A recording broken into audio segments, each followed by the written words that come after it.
తెలంగాణ గురుకుల విద్యాసంస్థల నియామక మండలి ఉద్యోగ నియామకాల్లో రీలింకిష్మెంట్ విధానం పాటించి అవరోహణ క్రమంలో భర్తీ చేయాలని బీఎస్పీ రాష్ట్ర అధ్యక్షుడు ఆర్ఎస్ ప్రవీణ్ కుమార్ కోరారు.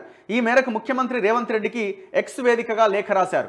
గురుకుల రిక్రూట్మెంట్ బోర్డు నియామకాలు కొందరికి మోదం, మరికొందరికి ఖేదం మిగులుస్తున్నాయని అన్నారు. సో దీని మీద రేవంత్ రెడ్డి కూడా స్పందించినట్టున్నారు. నాకు రేవంత్ రెడ్డి ఆఫీస్కి సంబంధించిన వాళ్ళు మెసేజ్ పెట్టినారు.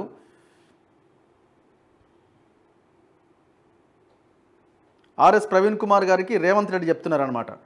ఏమని?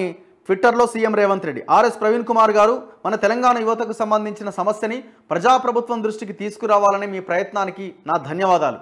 గడిచిన 10 సంవత్సరాల్లో తెలంగాణ యువత ఎంత దగా పడిందో, వారి భవిష్యత్తు మీద గత ప్రభుత్వం ఏ విధంగా కోలుకోలేని దెబ్బతీసిందో మనందరం చూశాం.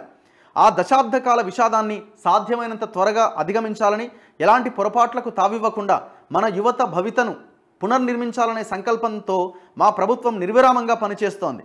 గురుకుల టీచర్ల రిక్రూట్మెంట్కు సంబంధించి మీరు లేవనెత్తిన విషయాలను, ఇచ్చిన సూచనలను నిశ్చితంగా పరిశీలించి సమస్యను త్వరితగతిన పరిష్కరించాలని సంబంధిత అధికారులను ఆదేశిస్తాం. పార్టీలకు, రాజకీయాలకు అతీతంగా తెలంగాణ పునర్నిర్మాణానికై ఎవరు కలిసొచ్చినా వారి విలువైన సూచనలు, సహకారం తీసుకోవడానికి, వారితో కలిసి పనిచేయడానికి ప్రజాప్రభుత్వం ఎల్లప్పుడూ సిద్ధంగా ఉంటుంది. మా ప్రయత్నం, మా తాపత్రయం అంతా తెలంగాణ ప్రజల మంచి కోసమే తప్ప గుర్తింపు కోసం కాదని మీకు సవినయంగా మనవి చేస్తూ, మీరు మున్ముందు కూడా ప్రజా సమస్యలేమైనా సరే మా ప్రభుత్వం దృష్టికి తీసుకురావాలని కోరుకుంటున్నా. ఇది ఆర్ఎస్ ప్రవీణ్ కుమార్ గారికి రేవంత్ రెడ్డి గారు చేసిన ట్వీట్ అట. ఒకసారి ప్రవీణ్ సార్తో మాట్లాడదాం. సో ఆర్ఎస్పీ గారు కాల్ చేస్తున్నారు. సార్ నమస్తే. నమస్తే రఘు గారు. బాగున్నారు సార్? బాగున్నారా? మీరు లైవ్లో ఉన్నారు సార్? ఓ సారీ. నిన్న రేవంత్ రెడ్డి మీరు చేసిన దానికి రెస్పాండ్ అయినట్టున్నారు. అవునండి, రాత్రి నేను లేట్గా చూసాను. యా. సో ఎట్లా మీరు రియాక్ట్ అవుతున్నారు? ఆయన చెప్పిన అభిప్రాయాన్ని మీరు ఎట్లా తీసుకుంటున్నారు? చాలా సంతోషం. అంటే నేను నా పర్సనల్ పని గురించి వారిని అడగలేదు. వేలాది మంది నిరుద్యోగులు వాళ్ళు మళ్ళీ రోడ్డు మీదకి వచ్చిండ్రు. వాళ్ళు చేయని పాపానికి వాళ్ళకి రోడ్డు మీదకి వచ్చిండ్రు. సో మీరు ఒక 5 నిమిషాలు టైం స్పెండ్ చేసి ఆఫీసర్లను పిలిపిస్తే వాళ్ళ ప్రాబ్లం సాల్వ్ అవుతుందని నేను ఇంతకుముందు అదే రిక్రూట్మెంట్ బోర్డుకు చైర్మన్ గా 4 సంవత్సరాలు పనిచేశాను. సో అనుభవంతో దీన్ని ఒక్క పైసా ఖర్చు కాకుండా వాళ్ళందరి ముఖాల్లో వచ్చే విధంగా తయారు చేయొచ్చు అని నేను ఒక 15 పాయింట్ల డీటెయిల్డ్ ట్విట్టర్ మెసేజ్ పెట్టాను రఘు గారు. పెడితే అంటే నా బాధ్యత మరి రాష్ట్రంలో ఒక పార్టీకి నాయకత్వం వహిస్తూ మరి ప్రజల గుండె చప్పుడుగా ఉండాల్సిన బాధ్యత అన్ని పార్టీల మీద ఉంటది. సో ఆ విధంగానే నేను వాళ్ళందరి పాపం రెగ్యులర్ గా అందరి దగ్గరికి పోతున్నారు. చదువుకోవాల్సిన సమయం అంతా కూడా ఇందిరా పార్టీ దగ్గర వేస్ట్ చేస్తున్నారు అన్న బాధ. మరి భార్య అంటే కొంతమంది పిల్లల్ని వదిలేశారు, రకరకాల చేస్తుంటే నాకే మంచిగా అనిపించలేదు. అందుకే నేను ఒక 15 పాయింట్ ట్విట్టర్ ఒకటి మెసేజ్ పెట్టిన. సో చాలా సంతోషం. మరి ముఖ్యమంత్రి గారు వారే స్వయాన మరి నేను అధికారులందరినీ కూడా ఆదేశిస్తాను, ఏమాత్రం మీరు చెప్పిన పాయింట్లలో ఏమాత్రం కూడా చేయడానికి వెసులుబాటు ఉంటే ఆ వెసులుబాటుతో వీళ్ళ ప్రాబ్లం సాల్వ్ చేస్తా అని చెప్పాను. నేను ఏం చెప్పినంటే బేసిక్ గా బ్యాక్ మళ్ళీ మనం రిక్రూట్మెంట్ అంతా చేసేది నిరుద్యోగులకు ఉద్యోగాలు ఇవ్వడం కోసమే. మళ్ళీ ఇప్పుడు ఈ తెలంగాణలో ఇప్పుడు ప్రస్తుతం కాంగ్రెస్ పార్టీ ప్రభుత్వం చేస్తున్న విధానం ఏంటి అంటే, ఇప్పుడు ఎలక్షన్ కోడ్ ఆఫ్ కండక్ట్ వస్తది కాబట్టి అంత ముందే మనం వేల మంది ఉద్యోగస్తులకు పోస్టింగ్ ఆర్డర్స్ ఇవ్వాలి, ఎల్బీ స్టేడియం లో మీటింగ్ పెట్టాలి అనేది ఆ డెడ్ లైన్ అధికారులకు పెట్టి, ఆ డెడ్ లైన్ డిపార్ట్మెంట్లకు పెట్టి మీరు చేయండి, రాత్రింబవళ్ళు పనిచేయండి అంటే వాళ్ళు మిస్టేక్ చేసే అవకాశం ఉంది. మళ్ళీ ఒక్కడికే 4-5 ఉద్యోగాలు వస్తాయి.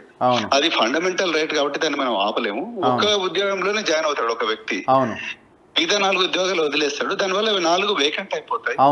సో అందుకొరకు మీరు హైయెస్ట్ ఉద్యోగాన్ని ముందర నింపేస్తే కిందవన్నీ ఆటోమేటిక్ గా ఫిల్అప్ అయిపోతాయి, వేకెన్సీలు ఉండవు. దానివల్ల మీకు డబ్బు సేవ్ అవుతుంది, నిరుద్యోగులకు సంతోషం ఉంటది. రెండోది మీకు పైసలు కూడా అంటే టైం కూడా వేస్ట్ కాదు. ఇది ఓన్లీ అడ్మినిస్ట్రేటివ్ డెసిషన్ అంతే తప్ప మీరు ఆ political dead line model code of conduct వచ్చే లోపలనే మనం రిక్రూట్ చేయాలి, 1000 మంది సమక్షంలో మనం పోస్టింగ్ ఆర్డర్స్ ఇవ్వాలనే ఒక రాజకీయ కోణంలో చూస్తే నిరుద్యోగులకు నష్టం జరుగుతుందని నేను చెప్పడానికి ప్రయత్నం చేసిన. లక్కీగా రేవంత్ రెడ్డి గారు మరి ఆయన కూడా అది కూడా రాసినాడు. ఇప్పుడు ఒక 3 నెలల క్రితం గత ప్రభుత్వంలో జరిగిన తప్పులకు వ్యతిరేకంగా మీరు వచ్చిండ్రు, మేము వచ్చినాం రోడ్డు మీదకి. అవును, మరి మీకు కూడా నోటీసులు వచ్చినాయి. అప్పుడు మేమందరం కూడా ఈ రిక్రూట్మెంట్ దాంట్లోనే విపరీతంగా కొట్లాడాం. సో మీకు కూడా ఐడియా ఉండాలి అని చెప్పి నేను చెప్పడం జరిగింది. సో మరి లక్కీగా వారు స్పందించారు. సో ఇంకా చాలా ఉన్నాయి సార్. ఇప్పుడు ఈ జీవో 46 పాపం వాళ్ళు తిరుగుతున్నారు.